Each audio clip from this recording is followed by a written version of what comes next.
point in like America, then they should encourage people like that are looking for the truth.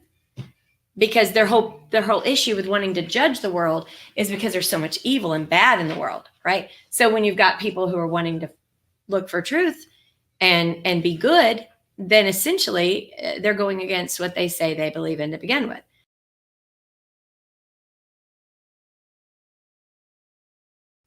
I mean, I'm pretty much an open book. I don't. I'm such an open book that I'm too open. You know what I'm saying? I don't have anything to hide because I don't feel guilty because I'm not doing anything malicious or out of spite or out of ego or because I want my person to win or I want this. It's literally about if someone like Trump, but they wanted to impeach him. Okay, when I saw the offenses, it's like, okay, let me dig into this. But when I saw that our country and leaders beforehand did way worse and they were nitpicking, that's when I saw, wait a minute, you know? And so being an open book, what it has to do with is looking at all the evidence and what's going on and saying, I don't agree with this, explain it to me. Because until you can tell me that I should feel this way and prove to me that I should feel that way by making sense, not just saying, but I don't like this person or that doesn't matter. Like if you can show me, oh yeah, he's more corrupt than this one. Okay, that makes sense. But if you can't show me that, then I'm going to think that it's about money or it's about you having an advantage or maybe someone in your family or just your ego is wanting somebody who might be more detrimental for our country or who may not grasp what we have to do as a country to protect ourselves as well as help other countries that actually need help instead of kicking the can down the road. What I'm going to be, this is what I'm going to be pursuing. It's my contention and what I believe is that there is a small group of people that are trying to bring revelations and how like they're trying to make something in the Bible happen. And what I mean by that is they have purposely made Donald Trump look like he's the Antichrist. And they have done so by convincing a large amount of people, orange man bad.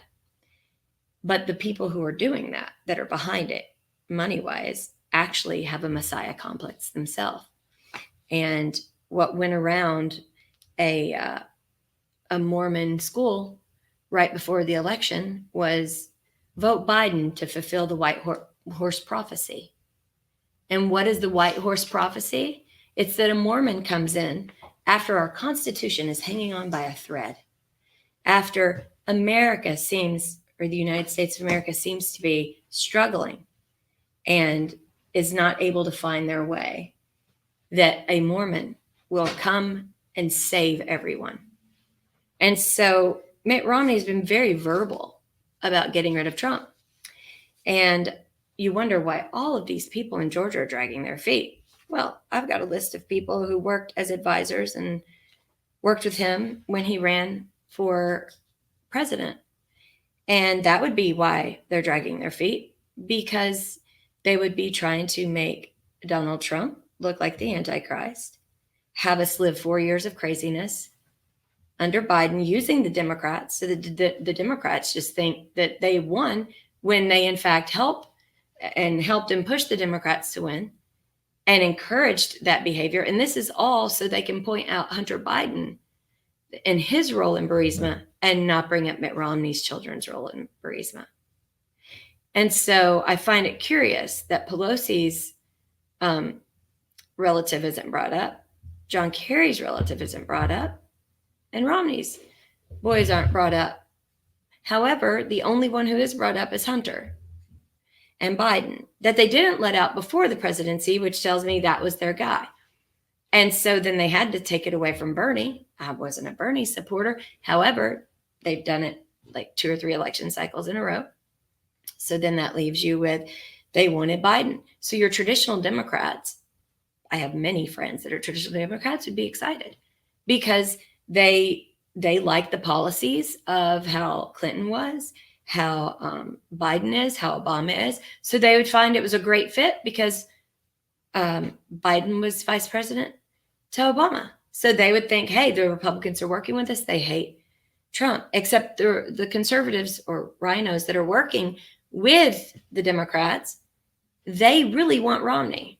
They're just using the Bidens and using this time to set it up for the white horse prophecy.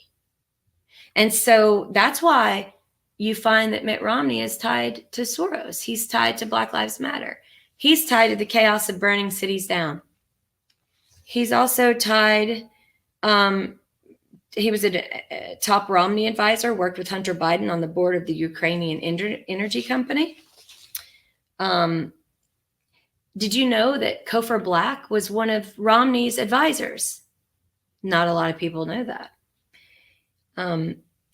In 2002, George Bush appointed Cofer Black as an ambassador at large for counterterrorism. He later worked at Blackwater as a vice chairman before joining Romney's campaign as a special advisor. On Romney's foreign policy and national security advisory team in October 2011, and in 2017, Black joined the board of Burisma. So everywhere you look, where everyone is in the news and we're able to connect, it all goes back to Romney. Everything. And when I look at Romney's children's Facebook pages, they're all for Biden. And it went around to all of the Mormons to support Biden. Now, Biden is for abortion. Biden is traditionally for everything that the Mormons say that they're against. They convince people who love Jesus so much that all of their friends are everything Jesus. They go on every mission in every part of the world so that they can push Jesus. And yet they voted for Biden, who's contrary to their social beliefs because of the white horse prophecy. And we wonder, did Mitt Romney get mad when you have you have Trump making Jerusalem the capital of Israel? Well, of course he was mad. Why do you think they made Jared Kushner and say that he was the Antichrist? Oh, the building 666, and make it out like Kushner and Benjamin Netanyahu are super close. Well, actually, Romney's super close with Benjamin Netanyahu. A lot of people don't know about that. Romney owned a large portion of Monsanto that brought GMOs and cancer. He is very close with the Bill Gates Foundation. So our missing link, we've got all these players and everyone's talking about the players. No one's mentioning Romney. Why? Because they want to bring revelation or the white horse prophecy. So they want the Constitution to hang by a thread. They want to make us go through this crazy time so this man on a white horse can ride up that's supposed to be good looking and saves the Constitution in America. And that would be great. If he was really a Mormon whose fruits were that of what the Mormons preach. However, they aren't. No one can cause the chaos that he's caused over and over again, strictly for power, to then come in and save us. So it's baloney that people want to say Trump is the Antichrist. No, Trump is Trump. He was a liberal New York businessman who plays hard. And so I don't know if he is aware of it. I don't know if it's a very small group of people that said, let's do this and let's let the country decide. But I do know that everyone knows there was voter fraud. Everyone knows that Black Lives Matter. Did their money that they were raking in go to any Black community? Nope. Did it help anyone that's underserved? No, it didn't. It went to campaigns and it went to help Biden get elected. Now, we're supposed to look at it and say it's because the Democrat Party's bad. But guess who was adding to that? Soros and Romney and Gates. Not only do they push the vaccine, but Monsanto. And they push vaccines. Is it all over the world? No, in brown countries. So that is the missing link. And that is who I'm going to be concentrating on.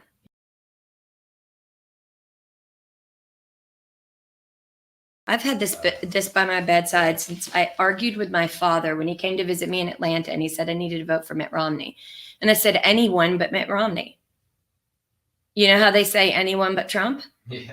It was anyone but Mitt Romney. Not only that, I called the Eric Erickson show because I thought, okay, I'm familiar with him. I was born in Macon, Georgia. He lives in Macon. And I was expressing to him that I can't vote for Mitt Romney. I wasn't going to be voting for Obama. And it mostly had to do with social issues and a few of the fiscal issues that would have hurt my household. So, it really boiled down to which president could we afford to live under. And I was expressing to Eric Erickson that I'm not going to vote for Romney. He not only hung up, but he chewed me out for over 15 minutes and told me I was destroying the country if I didn't vote for Romney. That man has never prostituted himself for anybody like that before. You're representing your congressional rep? No, this is Eric Erickson, who's a big time radio host. Oh, the radio host. Okay. That is, and not only that, but most radio hosts and most, like Gabriel Sterling, who works for Brad Raffensperger at the Secretary of State's office, he was a huge supporter of Mitt Romney. He even served on one of his committees to get him elected. And when you look at all the states that where there's voting that's a little bit messed up, well, you notice that Georgia had, Mitt Romney had a very big stronghold in Georgia. A lot of people who are serving in our government right now were helping Mitt Romney out. And so that's where you would see. And it's not about me looking at 2024. It's about us, or me, if I have to do it alone, taking out Mitt Romney right now so that then we get down to the fraud, because it'll do a disservice to not only the conservatives, but the liberals, because the liberals are being used. Everyone thinks, oh, they're in control. No, they think they are, because that's what Romney and those who work with him want them to believe. What was the magazine then kind of the hook point for your Romney interest? Or was it earlier? So the first time I noticed him, it was kind of like looking at plastic. No, he was a handsome guy. He sounded, well put together, but it was manufactured. There was a stiffness that was something that was, well, this is what I have to do. But what I saw in his eyes was somebody who was much different than how he was behaving on stage. So I thought, well, maybe I'm just jumping to conclusions, but I haven't ever done that when I look at the stage, whether they're Democrats or Republicans. I've just been like, okay, I couldn't agree with that. And I'm just very much so, I like this person. I don't like their political philosophy, but I really like this person. I could sit down and we could really have a good conversation. Wow. Or, that's not my cup of tea, but I've never been so just, whoa, what's with this guy? So I automatically wanted to know, who is this? And then I started researching it. I grew up with Mormon friends. Like I've visited, because girls, we do spend the night parties, right? And a lot of times you'd go to church with the family where you stayed the night. And so when I was a cheerleader, pretty much everyone belonged to a different church. I was raised Baptist, and so I had some friends that were LDS, some that were Lutheran, some that were Methodist, and we would go to their church. So there wasn't anything offensive that I saw or anything that would make me go, oh no, he's a Mormon, or oh no, he's a Catholic. It was just it was something about him. So when I looked into him, and then I realized he went around to rural America, and a large, portion of where they're minimum wage, a little above minimum wage, and not only bought the company, but personally fired large swaths of people who worked for that company, except for the manager. And he would require the manager to help him. And there would be men who'd been working there for 23, 25 years and only had a few years until they retired. And they had nothing. There was no package. The package was nothing. So I wonder how much depression, alcoholism, or suicide he caused when he did that. And after he bought those businesses and he sold them short, most of them ended up in another part of the world. Mm-hmm. So how in the world is this man going to tell us, I don't like Trump, or I should be in charge? Plus, he has a Messiah complex. His dad used to always say, God wanted me to run. And he used to always say, God put it in my heart to run. Well, it looks like someone else put it in your heart to be as mean and as deceitful and manipulative as you're being, because I wouldn't say God is having you do that, because that's not an aspect, unless you're serving a different God than the one I've ever heard of.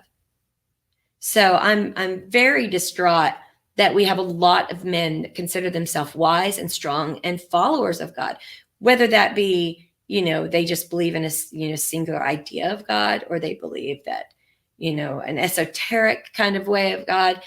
But to blindly support somebody who has been tied into every inch of the chaos that we have seen going on in the last 4 years, and participated in an impeachment because of a phone call, when he in fact had 2 sons serving on the board of Burisma, which is why Biden asked for money, said, you're not getting your money unless you stop the investigation into Burisma. That is actual quid pro quo. And I couldn't understand why Republicans were being quiet about it.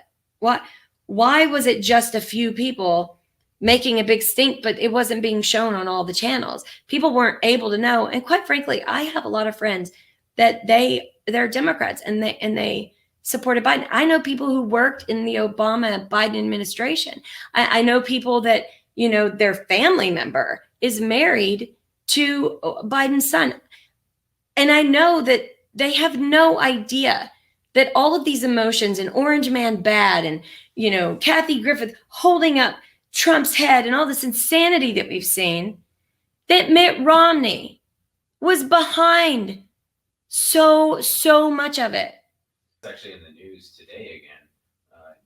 George and the whole gang, actually, myself included, we were covering this a couple months ago, but now they're talking about it, that the election's over, which, that was purposeful. Convenient, yeah, of course. That's to demonize Biden, so that then they can make him president and then put him in situations economically that are almost impossible, that he has no idea that the same people who supported him to put him in are going to be that same technocracy and oligarchy that makes this next 4 years that he's in, if we don't do something to stop it, for his own good, for everybody's own good, because they will make sure that it is devastating, so that people wonder, what happened to our country? What happened to our country? So that when Mitt Romney comes, everyone's like, yes, that's the one.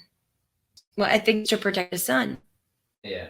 And to protect the things that he may or may not have been aware of. Now, some people say that he's been aware of because of the money that he's made. And it's my contention, there's a lot of people in our government that have made a lot of money over the years. And so it doesn't make him different. It makes him part of a lot of our House and Senate and retired, government workers, and what every president that tried to warned us about, what Ike Eisenhower warned us about.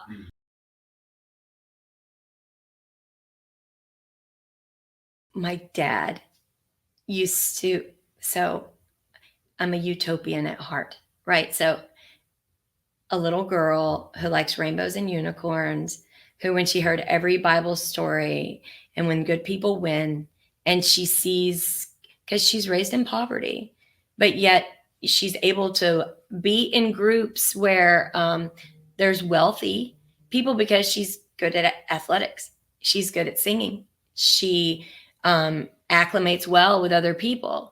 But her father would hear her say silly things that were not going to be practical for her as an adult, because she'd be walking around with blinders on.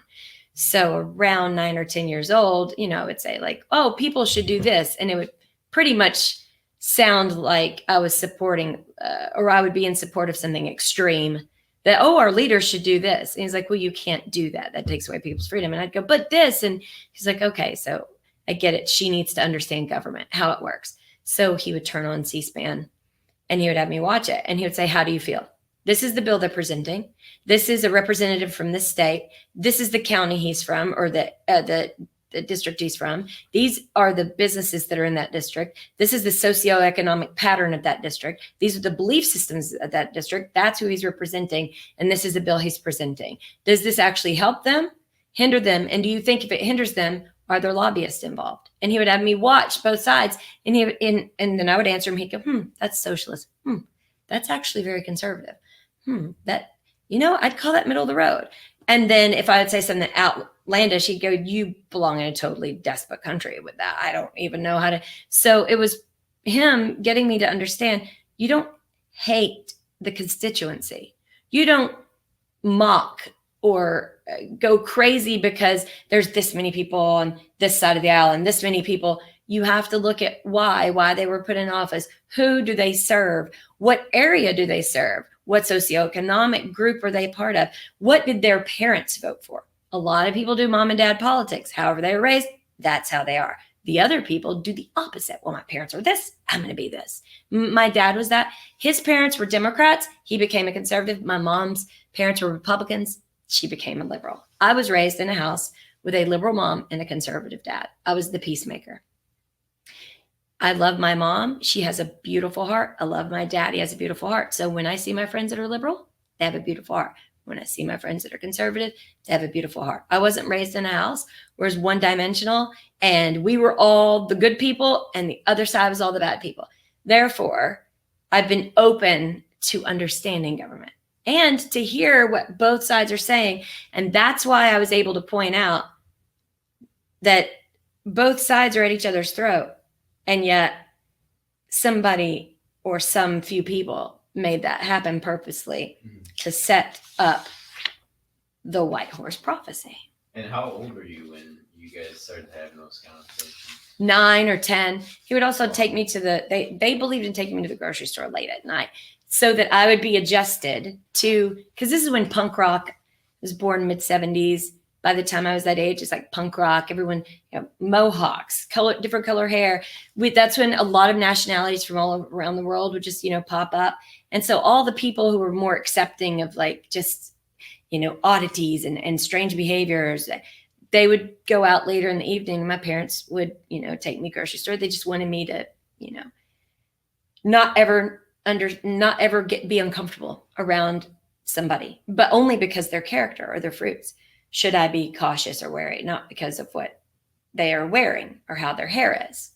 And so during that time, my dad was very much so. He started playing this quiz with me when we would go in somewhere. He would say, try to pay attention to everything in here. And when we get in the car, I'll ask you questions. So we'd get in the car and he'd say, what aisle was the man with the yellow shirt on?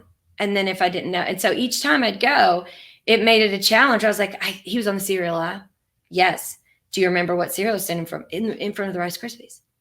That's good. And so each time I just got where naturally when I go into an area, I notice details that made me naturally go into watching body language, expressions, facial expressions, and what people don't say.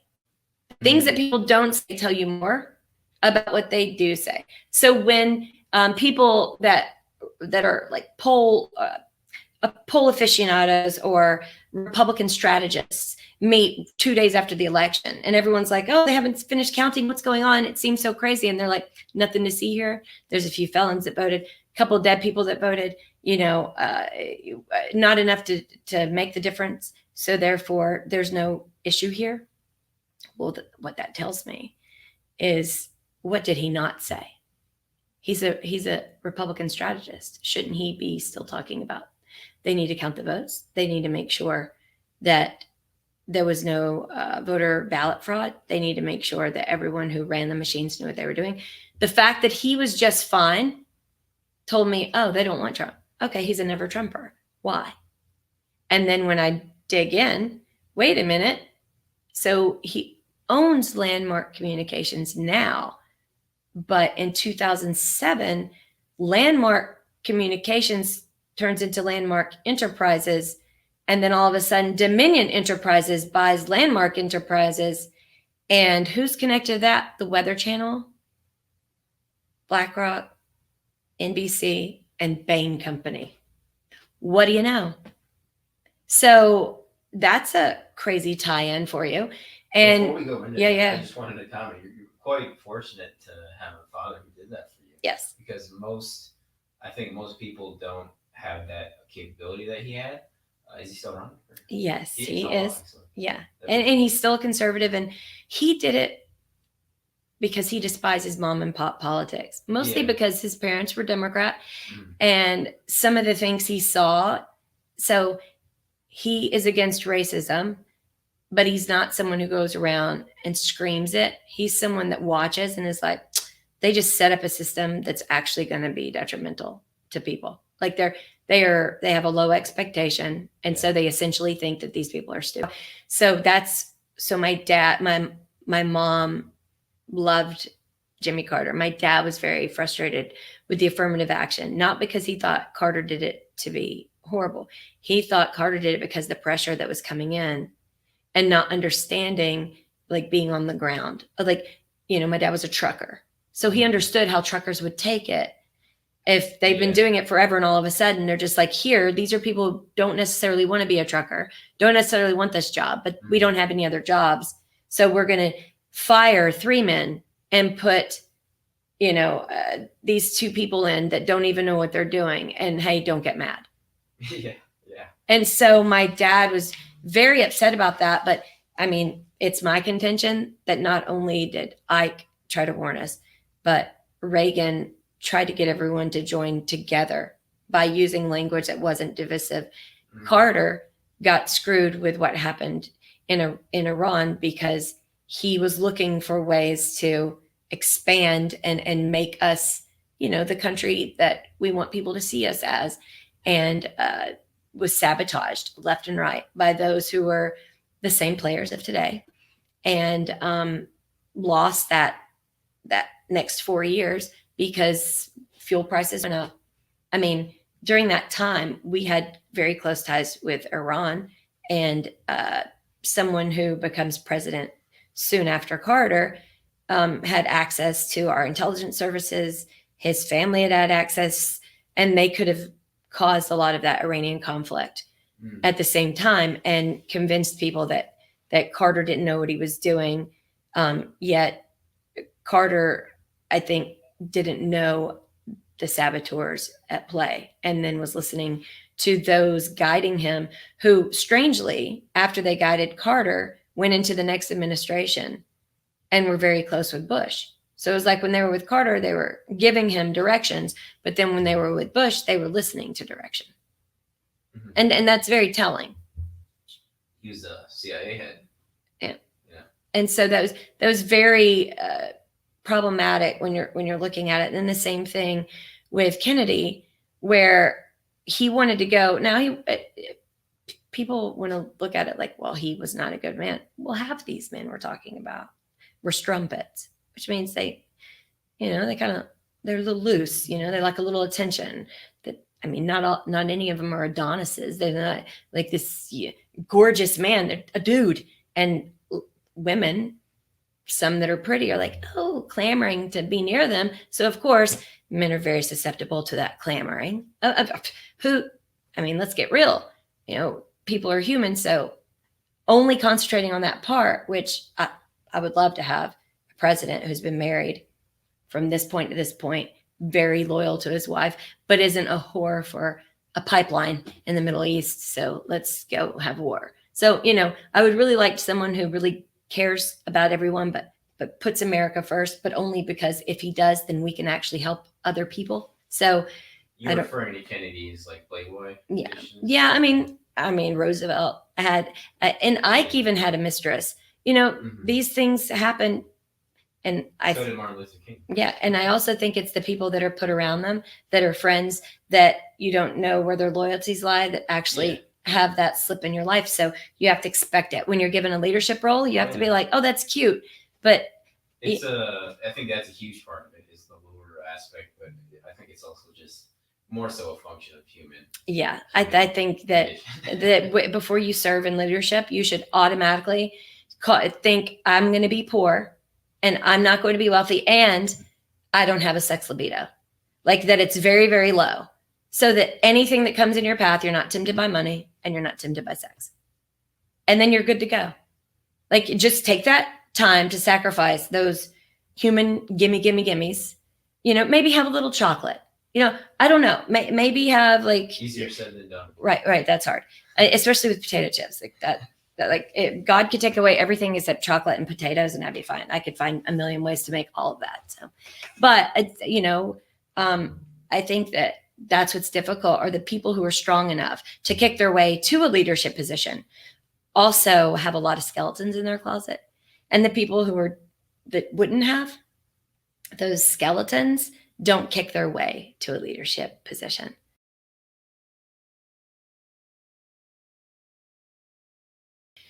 No, that's it. That's natural for me. And I think it's because I'm genuinely concerned about what people think and feel, because I'm an extrovert and I love people. Now, but I don't, when I find out that people are unsavory or manipulative, they want you to believe something that they're not, I don't make myself vulnerable to them because I can't trust them. But I'm not someone who's like, they need to go to hell. Yeah. I'm kind of like, that's something that's between them and God.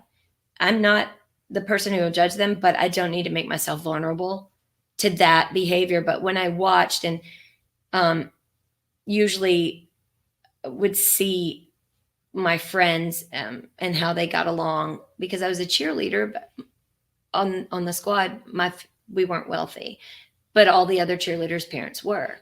And so a lot of people that I would normally, if I didn't play basketball, volleyball, cheerlead, and track, I wouldn't have been in that group.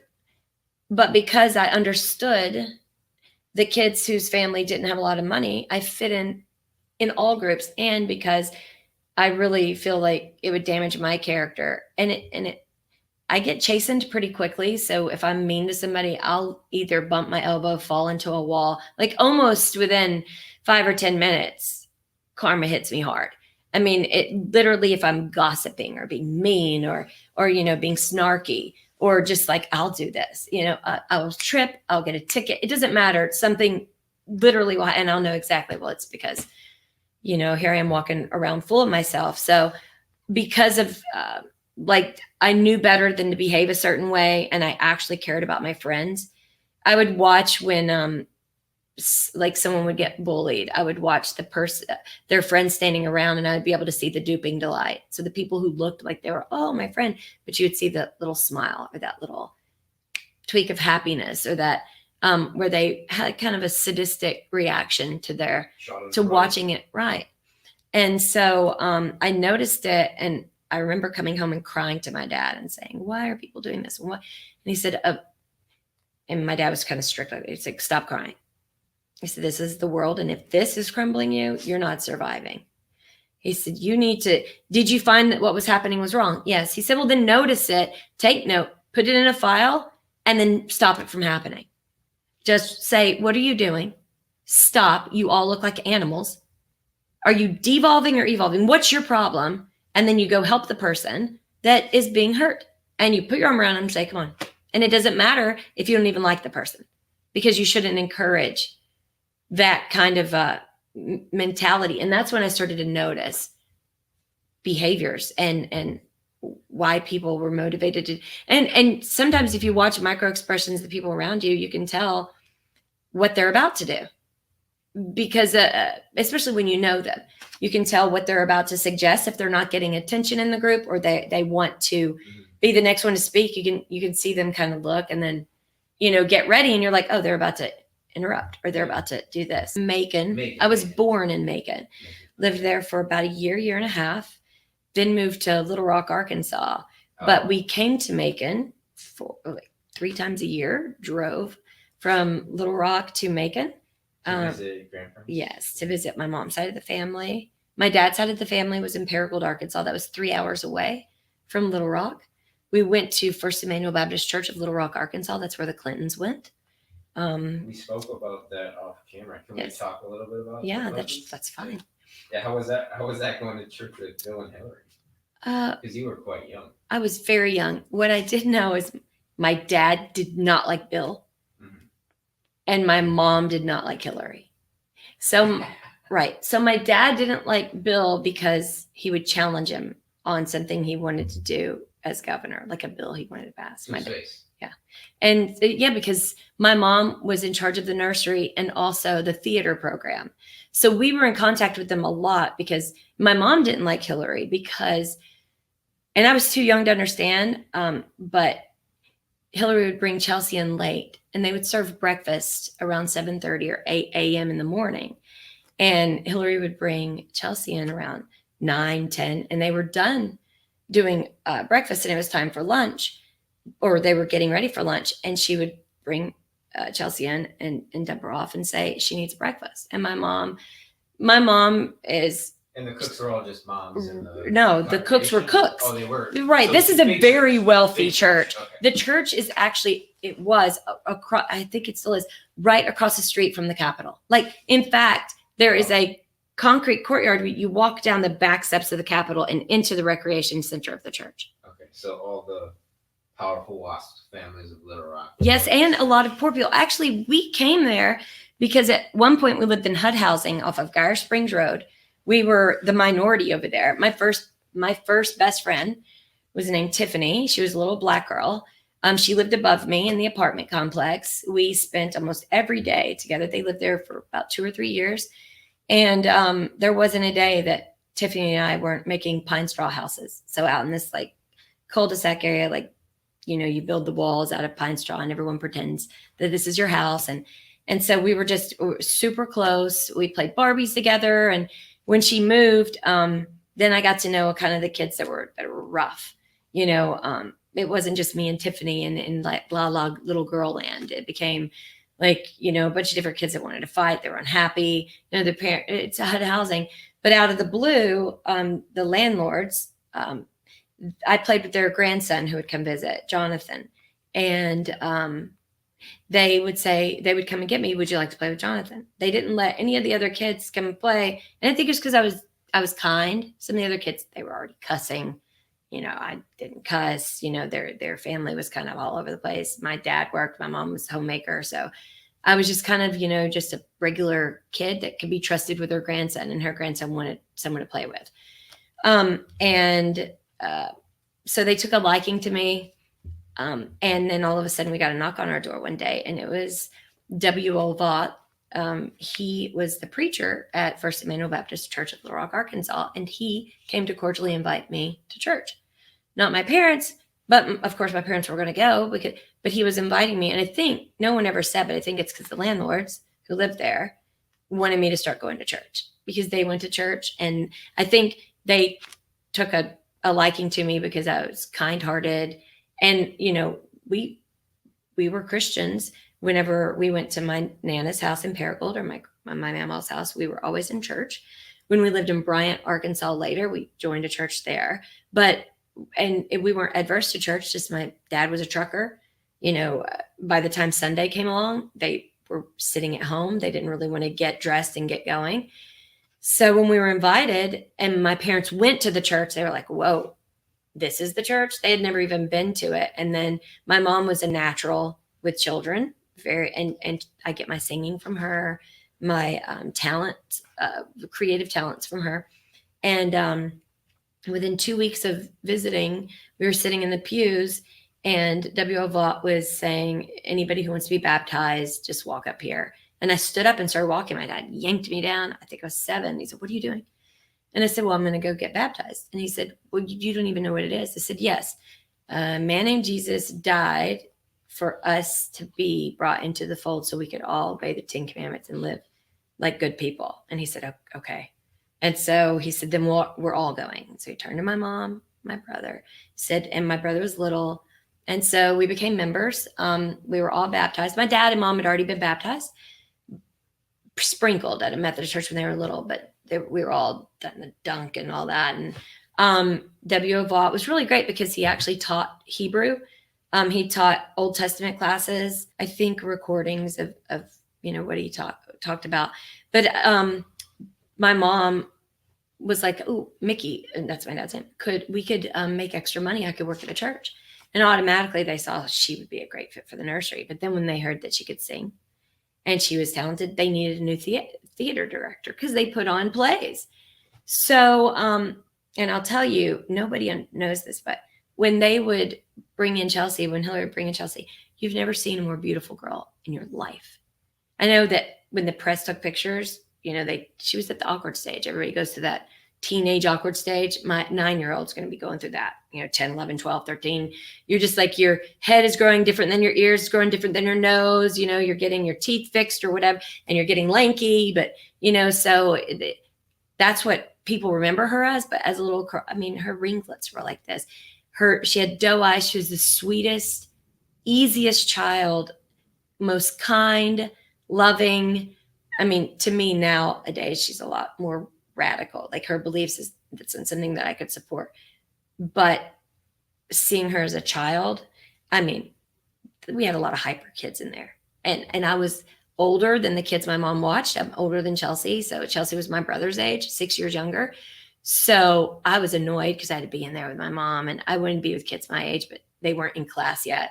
So I had to help, but she was always easy to deal with. She loved doing musical chairs, but she would always be late for that section because she was eating breakfast, because my mom would get annoyed with Hillary for bringing her in late. And she wasn't very personable. She'd be like, she needs breakfast, and walk off, and to my mom, because my mom cared more about the kitchen workers at that point, because my mom raised me to not cater to those who come around and they're somebody special. So we should all stop and make sure to cater to them. My mom taught me, you should care about what does that do to the workers? Like, who's going to have to stop what they're doing to address this one person who didn't follow the rules?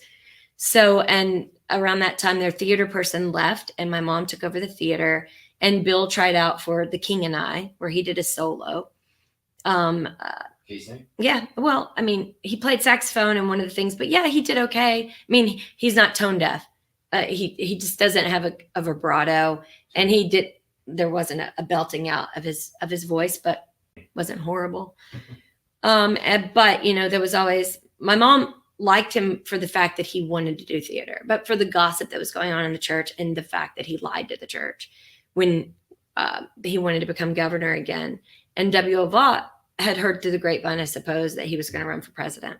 And this is when actually Herbert Walker Sr. came to Arkansas along with Carter to see if, would the Clintons be a good fit for running for presidency. And I'll never forget, I was called Big Ears when I was little because I would listen to the adults talking. So, when the kids should be roller skating, because they had a roller skating rink at this church. No kidding. They had a pottery class. Like, they had a game room. They had racquetball, you name it. It was an awesome church, especially for kids. You craved going.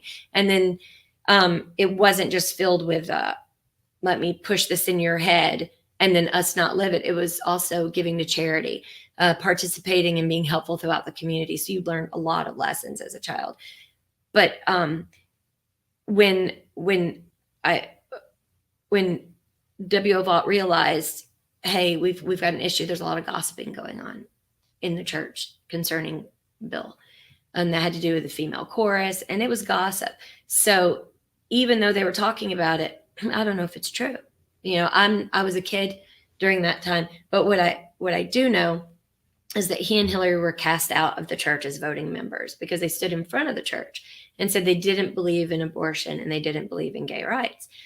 And then when Herbert Walker Sr. and Carter were looking for who they were going to have run, Carter said they didn't seem like a family, like a wholesome family, in which I would think Carter was leaning more towards the Gores, where Herbert Walker really wanted Clinton and Hillary. So I remember hearing adults talking about that. I didn't hear Carter say it, and I didn't hear Herbert Walker say it, but I heard plenty of adults say, well, where there were conservatives, Republicans that were thinking about voting for Clinton because it seemed like he got the okay from that side of the aisle. And this is when, Bush was president, when the discussion was going on about Clinton running to be president.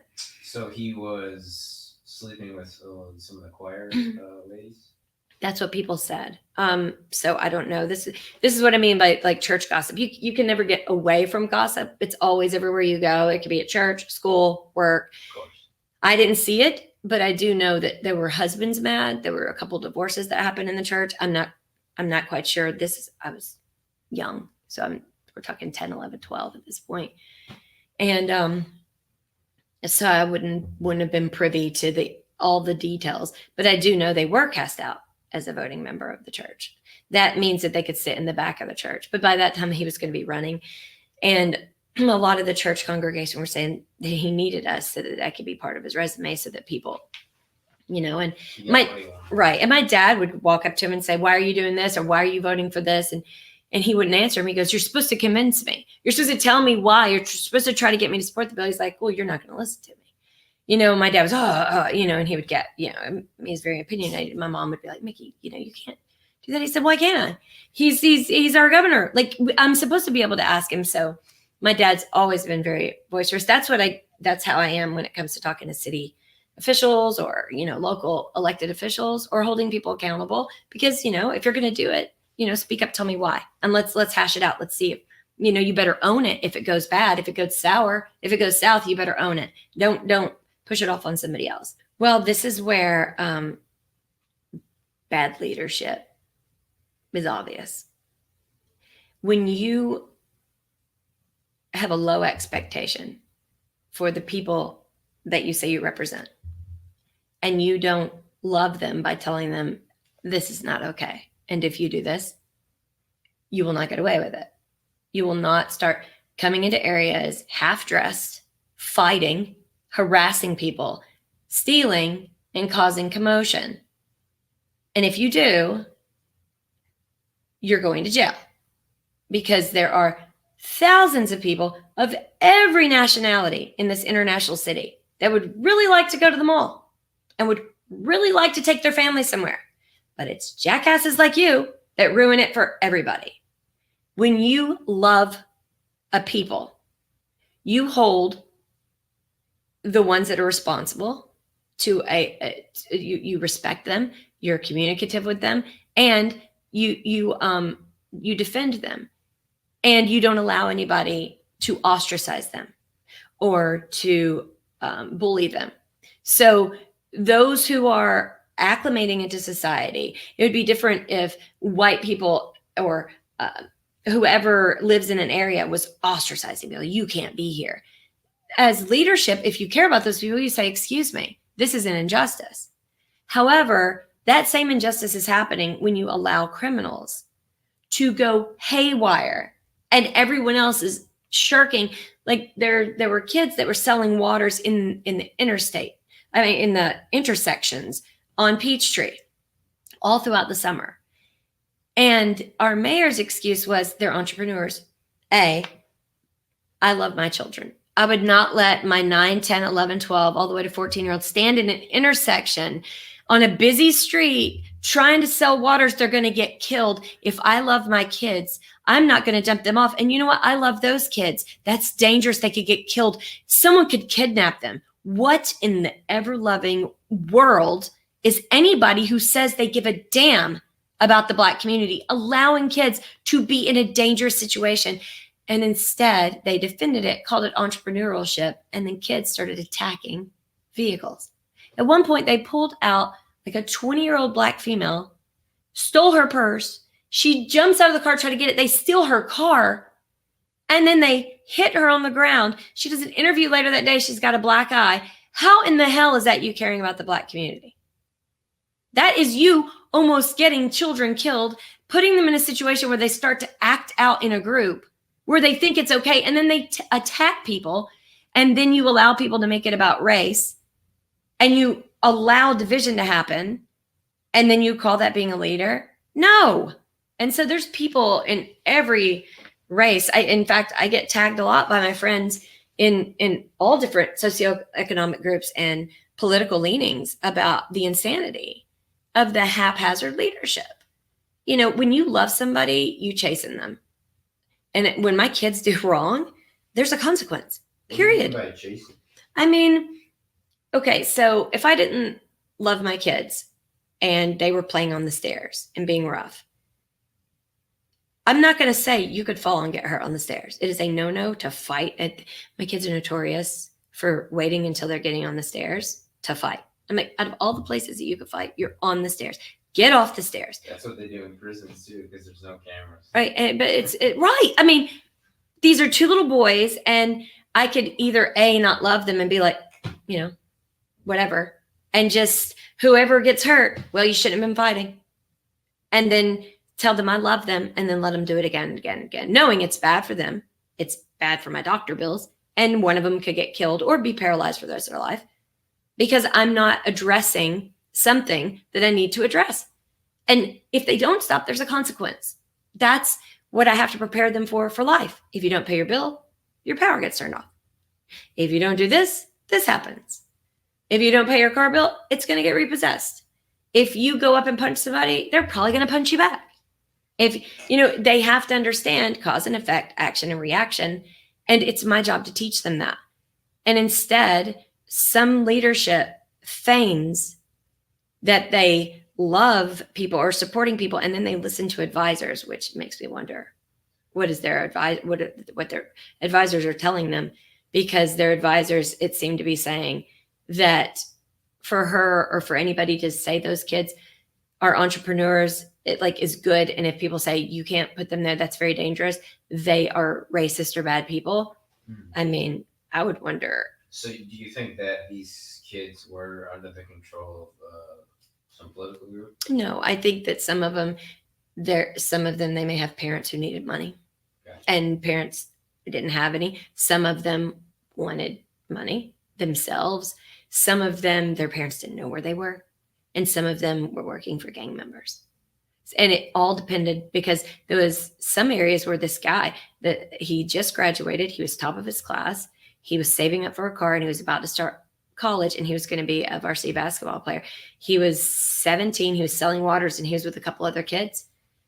A car gave him $10. The 15-year-old shot him in the head, and he died. For $10. For $10. That happened this summer. All because our leadership didn't say no more of that. And of course, the mom was like, okay, this is great. He can earn enough money to get his car before college. He's dead. And is anybody marching for him? Does anybody know his name? And this is what it's infuriating. And that's why people like Mitt Romney, who supported the riots, by getting people to tell Black people, this is what you should do, where they felt like this is what I need to do because there's racists everywhere and this, and we're going to die.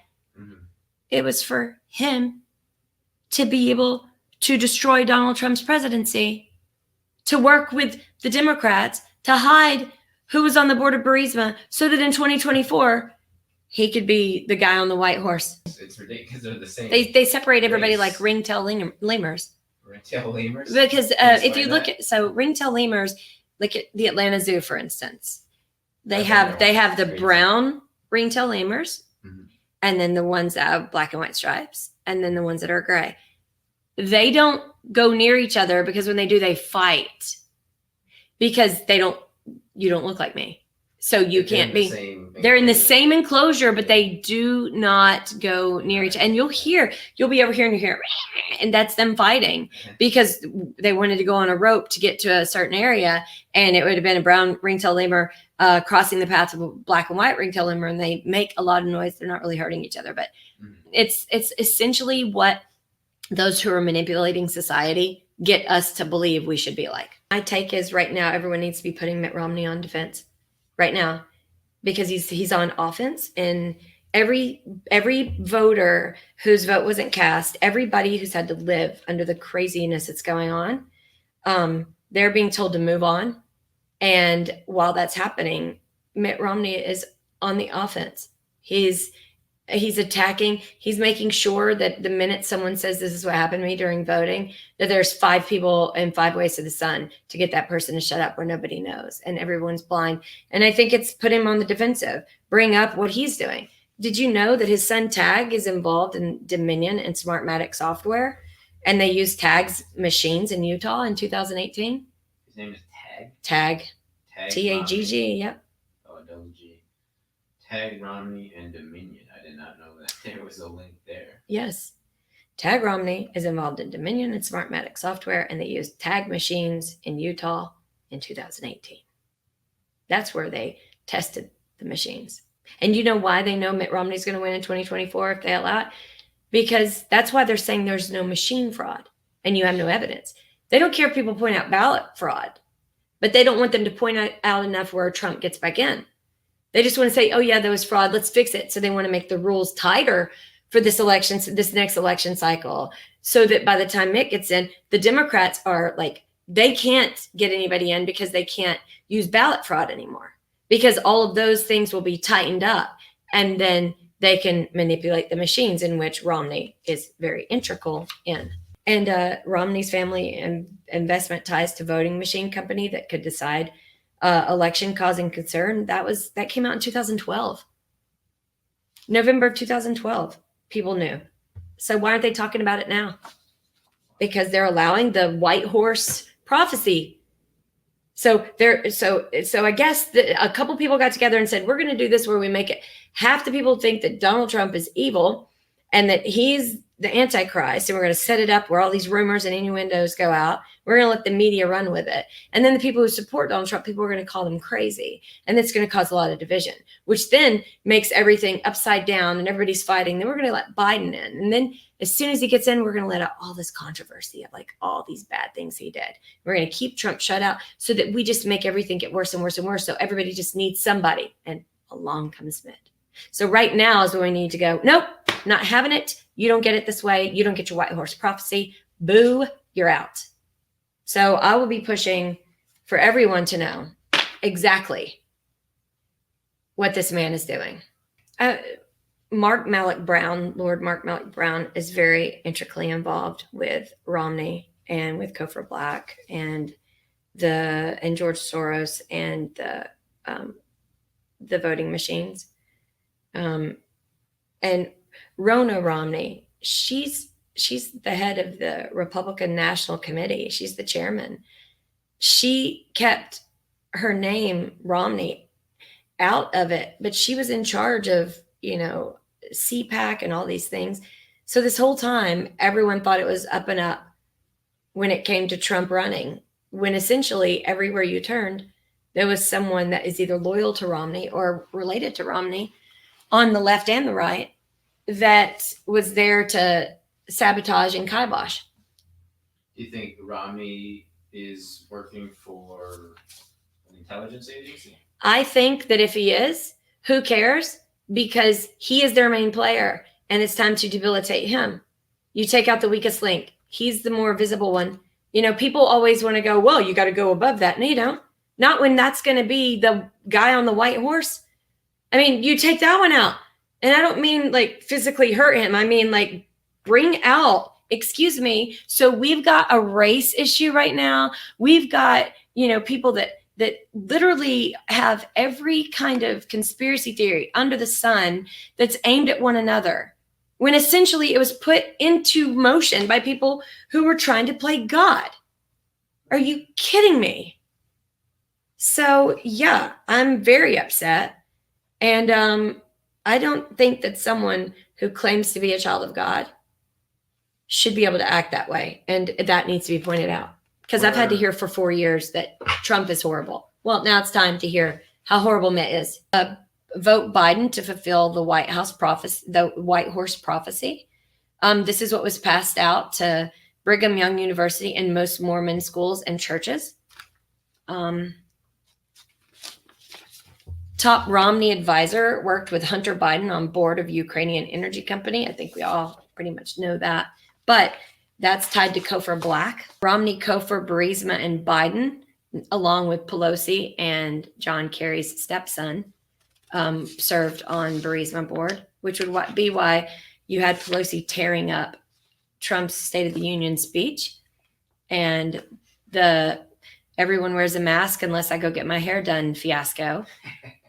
I mean, you can't make this stuff up. It's so insane. It's like everybody was given a character to play in this theater. Mm-hmm. And so, you know what? I mean, they seem to be enjoying it, don't they? I mean, it's kind of, I would be embarrassed. Anyway. You don't think Trump has been given a character? Could be. Yeah. Could be. But here's the thing. They may be laying out a play.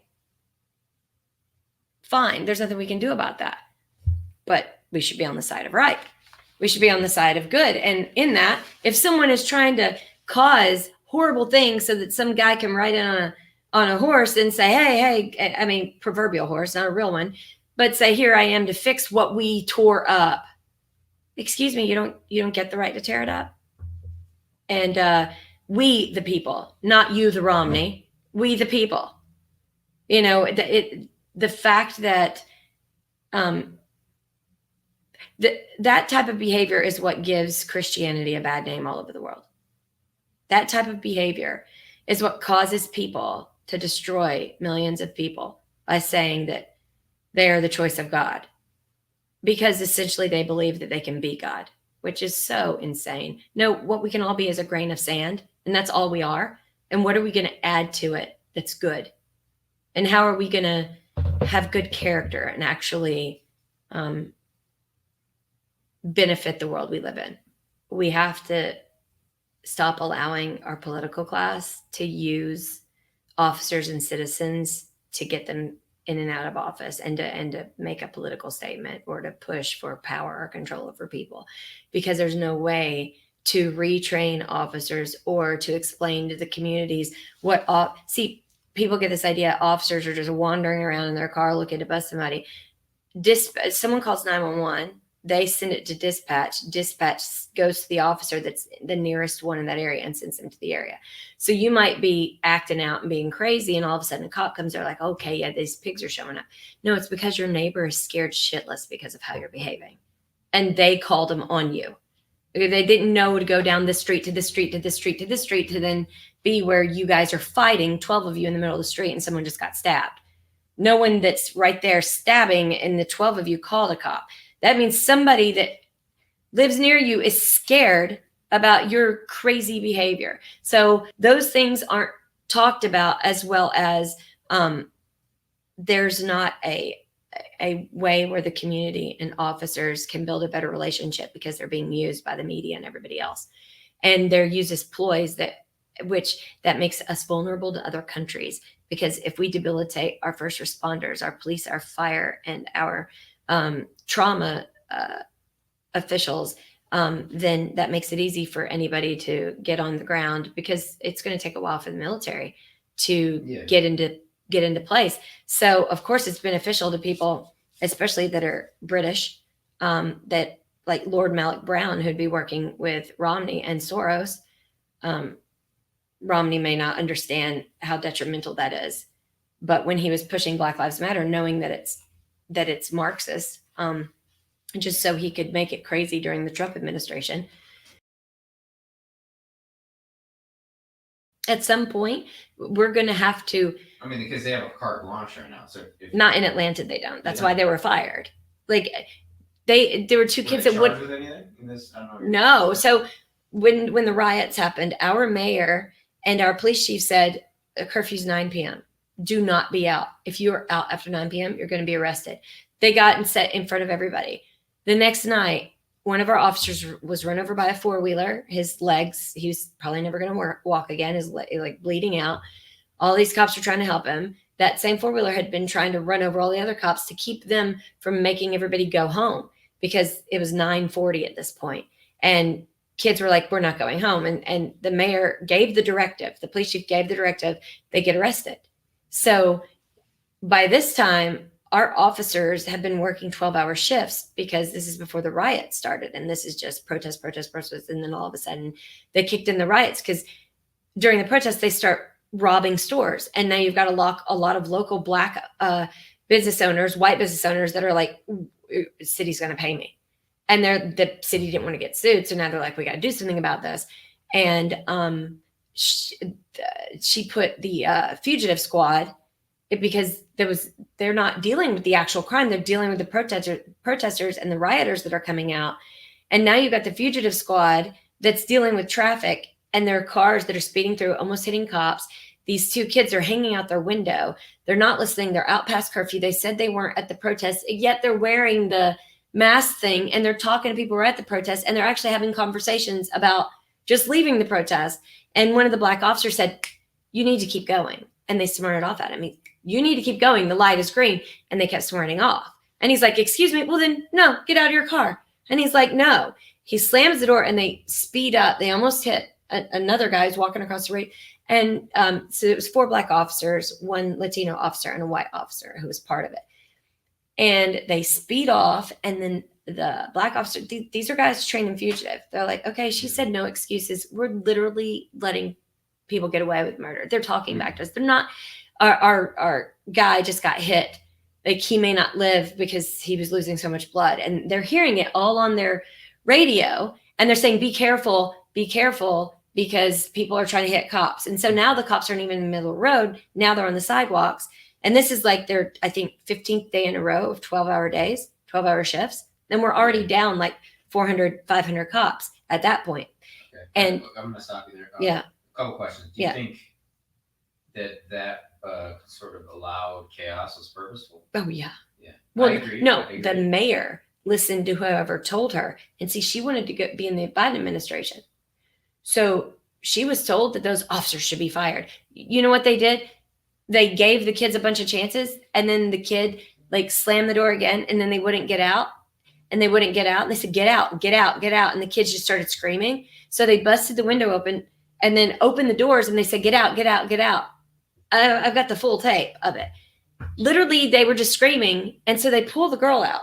No taser. The guy starts to reach down under the seat. They said, stop reaching, stop reaching, stop reaching. And he's like, I got to get my phone. Like, stop reaching. And so they tase him. Yeah. And he's only tased once. And then later in the video, they're walking around. They don't even handcuff the kids when they arrest them. Yeah. And then they do a press conference like a week later. He's in a sling, and they're saying it's the worst thing. Yeah. And they were treated abusively. Those 6 officers, 4 Black, 1 Latino, 1 white, were fired. 3 of the Black men had served as officers almost 25 years. They have 5 years till they retire. Mm-hmm. They had a pension. They don't get it now. They have no job, and the city wanted to put them in jail. Even though they gave the directive, no excuses, arrest them if they're out past 9. It is 9:40, and the kids, they've given an excuse. These are Black officers giving Black children excuses. So with karma, I probably don't say it like people who actually believe in the actual word karma in that way, but I believe that when you do something that you've now put into motion, kind of like a boomerang effect. So what you've done is going to come back to you, whether it's you hurting yourself or getting hurt, or you thinking that you doing this would benefit you. You not understanding actions and reactions and cause and effect. It essentially now if you do something good, it'll come back to you, but it'll come back to you good. You do something bad, it's going to come back to you bad. So now the mayor's begging officers not to leave. She's miserable in her job because everyone's like, you don't know what you're doing. But that was because she didn't give them due process. She made a political statement after she told them to arrest them and just pretty much threw away their lives to make a political statement. So now things coming back are bad. So that's when your fruits define what your future is. And that's essentially what she's having to deal with. And that's when you're influenced by things that influence your ego or by prospects of you bettering yourself. What about like the Kyle Rittenhouse situation in my home state of Kenosha? What do you think about that? Because I think he killed two Marxists, essentially, or protesters. Yeah. You're not familiar with that situation? I am. I watched the video a ton of times, and this is why I'm furious with Mitt Romney. This is why I'm furious with the political class who's done this, because all of that is a response to them. It's a response to everything that has gone on by allowing kids to go to college and pick some degree that they're never going to make money at, and put interest on a college loan that they can never pay back, where college is way too expensive, and then prostituting themselves. We're going to do free college, and telling them whatever to get a vote. And then they're still mad and angry. So they think nobody's listening. And then they turn to Marxism. They turn to someone who's going to attack them and come at them with something that's detrimental in their most vulnerable state, where nobody cares and they don't feel loved. And the political class just use them for their votes.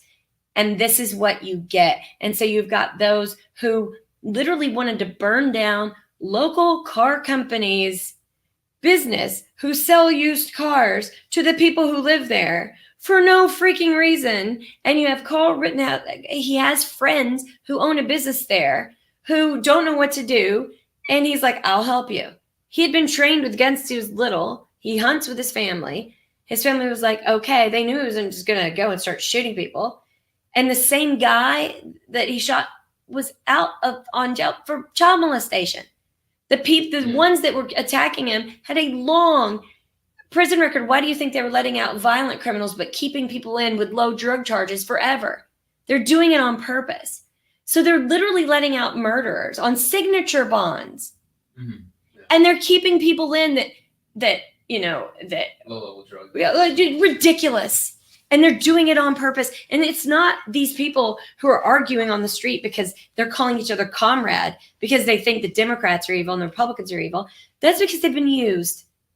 Yeah, I agree with that. Before we go into, I would love to go to the educational system, but do you think like those people he killed deserve that then? No, what I think is that it's not about deserving. It's about you're watching someone who has a gun and you're chasing him and he's defending himself. Right. Like who I in their think I mind? think he's legally justified, but do you think it was weird that cops? I mean, he didn't even get tackled by cops. Well, and there's a difference, and this is where people don't grasp what's going on. If you watch him, he does exactly what protocol, like when cops want you to do stuff, exactly what he did. There was nothing they could tackle him about. Oh, I know. I agree. So with that. he But drops what the gun I'm and he does comparing like it to, this. Amber, Yeah. Is other situations like I would not feel comfortable following protocol in front of a cop. Right. I don't like cops. I don't want to interact with them or Right. speak with them in any way. And I would think that based on what I've seen my whole life, and not just with regards to race, just anyone, the cops would have just unloaded their clips on somebody with an assault rifle who just killed two people walking towards them. No, because they were told everywhere to stand down.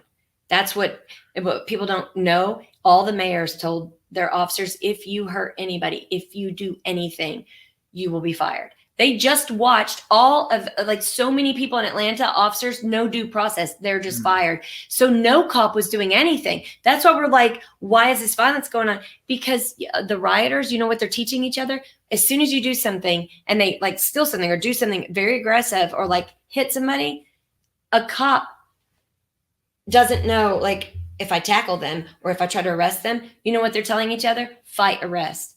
Because the only way the cop can take you in is if he's aggressive. And then everyone get out your camera and say, cop abuse, cop abuse. So most cops will just be like, and they'll just stand there. Like literally, and that's why the Proud Boys are defending the people who are doing the Trump thing, because the cops aren't going to. So the cops are not going to jump in the middle of Antifa people and Trump supporters because they're like, I'm not getting arrested and fired. They're also not constitutionally required to Right. protect us. Right. And that's the best explanation that I've heard for it. So you would say it's a pretty recent thing. Because if that was 2 years ago, Kyle Rittenhouse, I think, would have been shot without question. Yeah. I mean, because that's my point. Is I don't think he should have been shot 2 years ago or now because he was legally justified to defend himself. But it's just, to me, it's absurd. He was like almost running, as far as I can tell, walking quickly towards cops with a rifle that's still hot from two people he just killed. So I was like, but that explanation. They could have been too far away to see who did what. Oh, no, they weren't. They weren't? Okay. But that makes sense, is just to stand down. A stand down order. That's what. Yeah. Because it did seem somewhat like an operation to me, insofar as it divided everybody. Yeah. And okay, maybe not everybody, but I see really smart people being like, oh yeah, like, he was a total patriot and all this. I'm like, well, that's like kind of like he was a kid who reacted like that. Yeah, I mean, I have friends in Minnesota. That's like me showing up in Minneapolis and then getting a gun. Like, is that legal? Yes, but like, is that a good idea? I don't think so.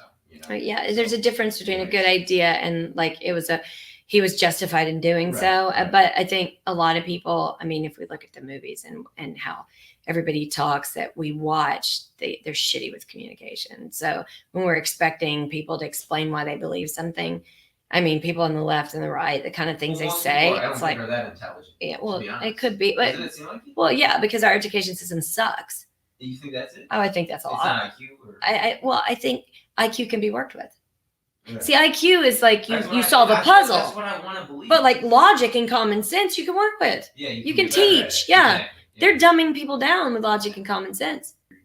You're bragging about yourself, or you think you're so smart. Yeah. I'm just like, I'm trying to figure out why people are thinking this. Why people don't put 2 and 2 equals 4. Yeah. But I'll tell you that will help. I'll tell you that will help. It's actually So it is frustrating. Make it a benefit. And what I mean is challenge yourself because you are smart enough to challenge yourself. How do you word it or say it in a way to get them to think deeper than what they're doing right this second? Because you have the capability of doing so. So when they answer in a way that you're just like, okay, what just came out of your mouth? Like, oh, instead of being like, all right, then be like, so you say this. My question is, and you familiarize yourself with it. I have a friend who feels the same way that you do, but I can't wrap my head around it because, and then you say the logical thing. You say the thing that they're not connecting because this is what I've experienced and this is what I see. Why are you not seeing it from that perspective? And 9 times out of 10, they'll say, I do see it from that perspective, but what I'm saying. Yeah. So now you've taught them something they need to actually retain. And now it becomes them because they just said to themselves, I do feel that way. Now they regurgitate it. Yeah. Because there's a reason why there's shepherds. There's a reason why there's leaders. There's a reason why there's people who are have the capability to think that way. And it's not to like hoard it or to only be around certain people to open up. It's about saying, I could shepherd this person. I don't pity them. They just don't know. So I'm going to word it in a way where they make it theirs. And not ever going back and going, the only reason why they're saying that is I said it. No, I'm glad they're saying it. Now each time you talk to them, they're up a notch, up a notch, up a notch, up a notch. And then their brain automatically, their synapses start to connect things that they didn't connect before. Now you're talking to someone who has evolved 5 years or matured 5 years, 6 months down the road. Yeah. And so you're actually helping it. And the beautiful thing is they don't even know you did it. So it is frustrating. Yeah. At your age, it's very frustrating because you guys have the youth, you have the energy, you want to do something. What the hell? And then you talk to someone and they say something ignorant. You're like, oh God, you're on my team. We're the same age. We're supposed to be working together. Oh, what are you doing? I just want to like punch you to wake you up. Obviously, he has a much higher IQ than the average person. Very well read. He does the work. But I think he falls into it too. It's like even really, really smart people like that. And I'm like, damn, that is scary. If that can happen to someone like that can happen to me, you know? So that's what's happening with our political class because they're smarter than all us dumb people. And they're smarter in a really manipulative, Machiavellian way. Like Epstein was very intelligent in I think socially very intelligent insofar as he always knew what everybody in the room was thinking. His strategy. He had good strategy. Like the IDF training of police. Do you know about that? Yes. Do you agree with that? Actually, our police, it's the template that Obama spoke about that everybody's police should be trained like. Treat everyone like Palestinians. Well, no, like he spoke one way, but then did another. I mean, that's traditional. I don't want to say he said that. That's the way that I think is the effect. That's what I mean with the difference between idealism, like what they say, and then what they do. Well, actually, we're all being kind of, and obviously, I'm not speaking about your city, Atlanta, because this is my second time here. I don't know the police that well, but that's kind of what I see is we're all being treated like Palestinians, you know, and there's like, not just me. There's ex-WASP male spooks who say this too. Who you would think would be totally back. Here's the difference, and those ex-WASP male spooks won't tell you. Our officers have to wear a body camera 24/7, 7 days a week. If anybody in the intelligence service joins them, that body camera they still have to have on, but that person in the intelligence agency doesn't have to wear it at all. So. So our officers have 100% accountability. Every single thing they do is recorded. They're on a live stream, and at the end of the night, the sergeant reviews it, goes through everything. They even have to wear it to the bathroom. Female sergeants have to go to the bathroom with their camera on, looking at the stall door. I don't see anything wrong with that. Well, right. Exactly. But that's why they do it. Yeah. They do it to make people who have experienced really bad things or have seen like, whoa, I don't trust the police. That's why we are the template here. Like our officers are kind of leading the way in many ways. Yeah, that's why I was pissed off that we were used during the riots, Yeah. because they're essentially saying Black people can't run a city and Black officers can't police Black people. I kind of That's how I knew it was outside people who didn't know influence. anything about Atlanta. And I was like, okay, who is it? Because it's not anybody from Atlanta. And why are our dipwad politicians listening to someone say reimagine and defund? And then I found out it's Klaus Schwab, that he's a German. And I'm like, okay, so essentially our Black run civil rights capital of the world city is listening to a white German from the World Economic Forum who hangs out with people like Romney, Gates, and Soros, who wants to do a reset and tells us we need to reimagine our police. Our police are the most progressive and diverse police force in this country. And how dare they come in and say they care about Black people, and then they mock a Black run city. I livid does not even explain it. I wanted to ask, what's the Schwab? Because I keep hearing about this guy. Klaus Schwab. And what's the connection between Schwab and Atlanta? Defund, reimagine. Everything that the big cities that you saw everything break out in, he was the one that talks about the Great Reset, that did the 201, that came up with how the world would be better. What? You mean by the 1%, they're going to dictate how the world is going to be better while they still stay 1%, and then we're all put on their schedule of how we should be? That sounds like beautiful freedom. Thank you. So all the taglines, and this is how it was brought down to everybody. They decided it. Obama attended the World Economic Forum, as well as Bush Jr., as well as Clinton's, just not Trump. And when he did go, he talked about us having our own sovereignty as a country and putting America first. And now all of a sudden, Soros comes out of Davos and says, Donald Trump is dangerous. So that's when they started to decide he's not going to be our man, because he's not going to allow us to tell Americans how to be. And then who did they give it to? They gave the tweet, or they had Obama put out a tweet, and it was, it's time to reimagine how we deal with our police and how we deal with people. That reimagine went to Keisha Bottoms, our mayor. She then put, we all support Obama with this. And then you look at all the other mayors and governors that you see where the defund and the reimagine happened. And not only is homicide up 400,000, I mean, like, it is outrageous, but it caused, if you really are worried about a virus, why in the hell did you do something to stir up a hornet's nest to cause people to go to the street so they would go home and give it to their family members after you rubbed in the Black community's face that the virus is more, Black people are more susceptible to it. So you essentially brought out everyone in their household to go out and protest, to catch it, to go home and kill the elderly and their family. So then you could have them blame Trump. Do you know how disgusting and evil that is? It is so beyond. I am livid.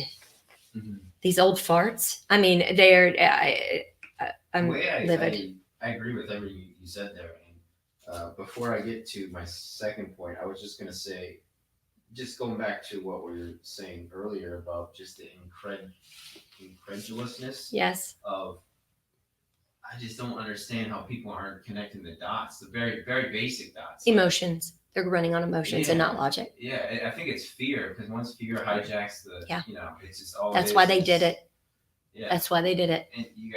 And just to recap, this pandemic, a mass release of incarcerated prisoners, not the violent prisoners, not the drug users, right? The pedophiles, the violent offenders, combined with the lockdowns, which, as we've seen, is just, I mean, the domestic violence disputes are just off. This is why you should know they're trying to do a man-made Revelations, because in Revelations it talks about people going to jail that don't belong in jail, and that violence will be.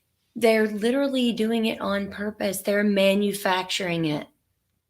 They're giving people who are Christians that don't. A real Christian does not want Revelations. You never want to be such a degraded society that something out of this world would have to step in and spank all your butts, right? You don't want that. You want people to like pull it together and let's like fix whatever's messed up, because you want to do good. Your fruits are good. The people who claim Christianity and try to bring about Mhm. a Messiah or the end of the world, I'm sorry, that's evil. That there's nowhere in the Bible it says that that is what you're supposed to do. Mhm. And I would not be a child of God if I did not say, excuse me, I see what you're doing. That's very tacky. And the same people they want tax revenue from, they want production, and they want loyalty from. They are destroying them emotionally, physically, and spiritually. So they're essentially going to have a bunch of people that does not show that they're a good leader. So they're setting themselves up to lead a mass of retrograded, debilitated zombies. How in the world does that show you're a great leader? The only way you're a great leader is when you are in charge of amazing, strong people. You cannot do that when people are walking around not knowing what tomorrow holds for them. So just, they didn't even think that through. So as much as they make fun of society and the mass of us, I mean, they're setting themselves up for failure. I mean, they're literally training all the peoples in the world to like not even know how to brush their teeth correctly during this pandemic. Like literally they're making the people that they want and need to produce and keep them in charge so that they're able to still, say that they're helping society. Well, if society breaks down, then you got to go into hiding, like, because there's nobody who's going to be working for you because the workers can't get to work because everyone else has killed the workers. So I think about this in terms of timing. Let me know what you think about this thought, Amber, because I think much of our new world order, that I don't mean the one that they're trying to bring in, but the world order that has existed for our lifetimes really came about as a result of World War II. Yes. And the people who were alive during that time, they're about to die very soon. Yeah. And and I don't think you'll ever see a power vacuum such as 1945 and 1946. And the people who were in power and who saw that opportunity, they took advantage of it, and they're nearing the end of their life now. And I think that is why we're seeing this now, is because they want to live forever, right? We're all constrained by time, right? But not only in a day, but at the macro level of our lifetimes. And it seems to me like that fear of death has creeped in such that they want to bring this out now, because when you look at the people who are the most powerful people in the world, they're not in their 40s and 50s anymore. They're the same people who have been alive this whole time. They're in their 80s now, in their 70s and 90s, if you're Henry Kissinger. So I don't know. What do you think about that? Because I've heard, and I don't think it's a generational thing. I think it's because of that timing with World War II, but just people kind of saying, well, the boomers have, really done this. And I saw this documentary recently that talked about the boomers spending all their grandchildren's futures really on golf and beach and all this. But obviously we're speaking broadly, but I think it's really that small cabal more so than anything. But yeah, what do you think about that? The timing of the age. I think, I mean, I don't know what it's like to be at the age in which I don't know how long I have, and I've had all these ideas of what God is, what religion is, what my life has meant. I've spent most of my sweat equity saying I want to make the world a better place. And I look, and it's in the process of what I've wanted to come that took long. And this has been in the works for hundreds of years that's passed along. But how come during my lifetime, after doing all this work, I don't even know if this is going to be good for my grandchildren. I'm just trusting that the people who had me carry it through. And I don't even know how I'm going to be judged once I go to the big sleep. What can we do to speed this up? What can we do to at least make it to where I know for sure my grandchildren and their grandchildren are taken care of, so that they can, the philosophy is separating the wheat from the chaff and let them eat cake. Kind of like, well, the queen says, if that's what they want, give it to them until they throw up. And then the ones that are good won't eat it. And the ones that aren't will X themselves out. And family trees limbs will go away, and the ones that are supposed to stay will stay.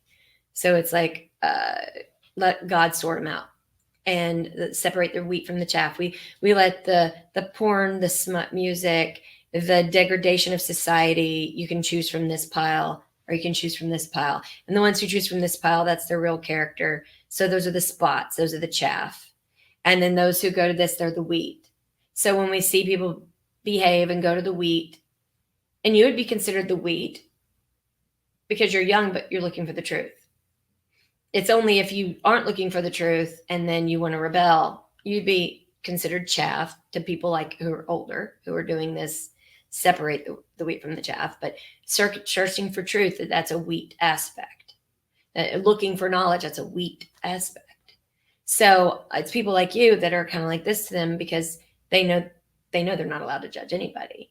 But instead of being shepherds, which you build everybody up, and not let smut music proliferate everywhere, and not let weapons of war and like blood spill and chaos go insane, because either someone's attracted to chaos and they add to it, or it's abhorrent to them and they detract from it. So they're allowing for people to do that, but they want to see it, I would assume, if I'm being them and I'm being human. So a speed up,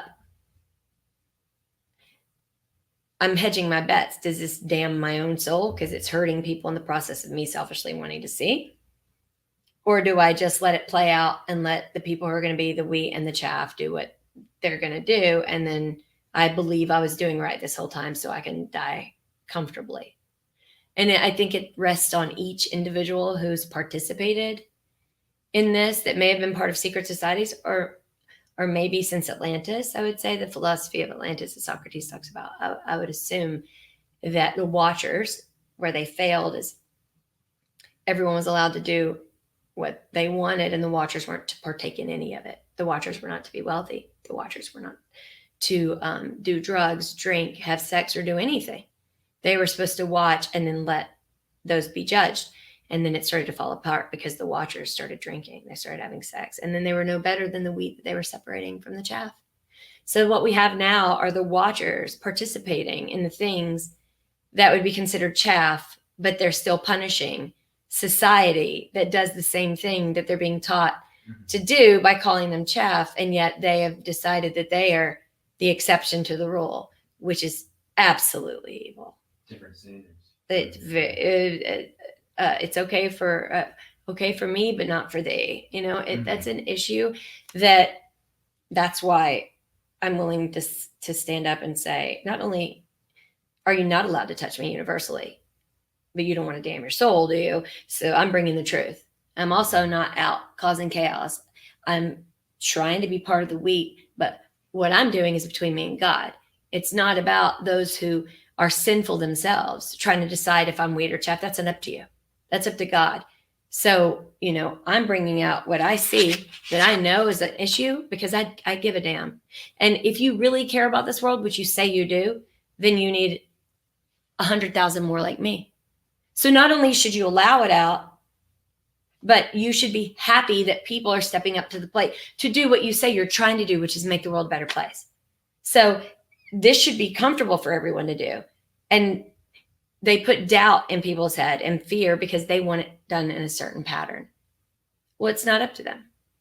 Because if they actually believe in God and they actually believe in what they're doing, then they have to understand they don't get to control every aspect. And if people step up to do the right thing and to tell the truth, that's what they're saying. The reason why they're allowing the chaff to fall is because they don't care. They're not being good in society. But if someone's being good in society, then they have to accept it, because or they're lying about what they're doing, and then their soul be damned, because then everything they're doing, they don't even mean what they say at all. So the foundation of everything they've worked for years and devoted themselves to is false when they don't allow for the truth to come out. So that's why truth tellers should feel quite comfortable. And quite frankly, a lot of people who are truth tellers need to stop saying, I don't care if a bullet comes.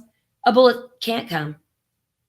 Universally, they're in trouble if they touch you. If they believe like they say they believe, they are not allowed to touch a hair on your head until you start to behave like someone that is stirring the stuff and doing what they're doing. The minute you start to play the game, you can be touched. But they're not allowed to touch someone who's looking for truth. It's against universal law.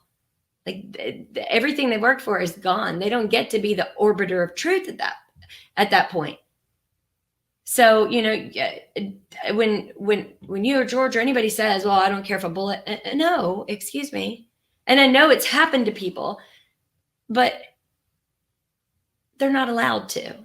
And you should walk with that authority. You have that authority.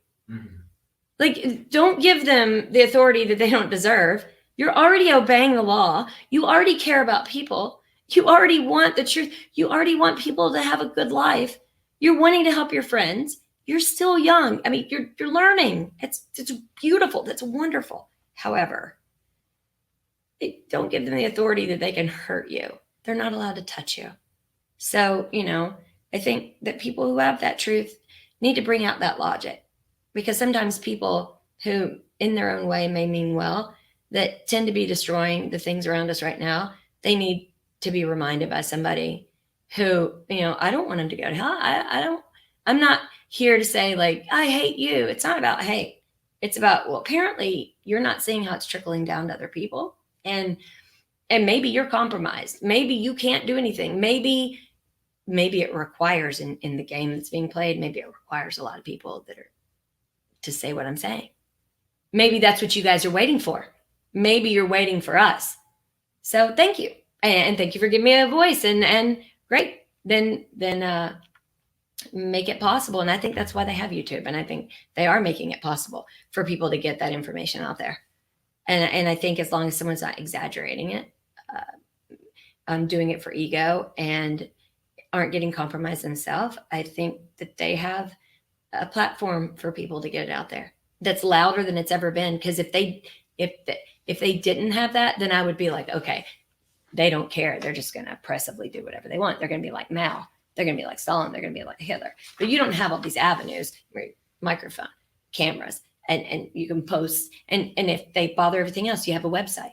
They haven't taken our ability away from telling the truth. And we should gladly tell the truth, because we should want to help people. So I'm very excited. I was very excited to see someone your age caring and using the opportunity to share what you're learning. And as you get older, you'll see that your ideals will change, and that's natural and great. And right now, what you feel is for this moment, and then with your experience, it'll build on that. So I think you're at a really great place at your age. I think that you're heading where you're supposed to be. This is your walk. This is your path. And you're not running around lying and being a jackass. So I think that's great. And you really care about your friends that aren't, that don't get it. You're not just being like, and then ignoring them and leaving them behind. You're trying to reach out. You're trying, and you're frustrated. You wouldn't be frustrated because you wouldn't care. You're frustrated because you do care. And that's great. So just remember, when you feel these things, it's not because you've tuned everybody out and you're thinking about yourself. It's because you actually give a damn, and you're going to get frustrated, and that's okay. So, I mean, that's my take on all of this. And I just think that, we have to right the wrong of this last election before we move on. And I'm willing to make Mitt Romney the forefront of what's happening right now.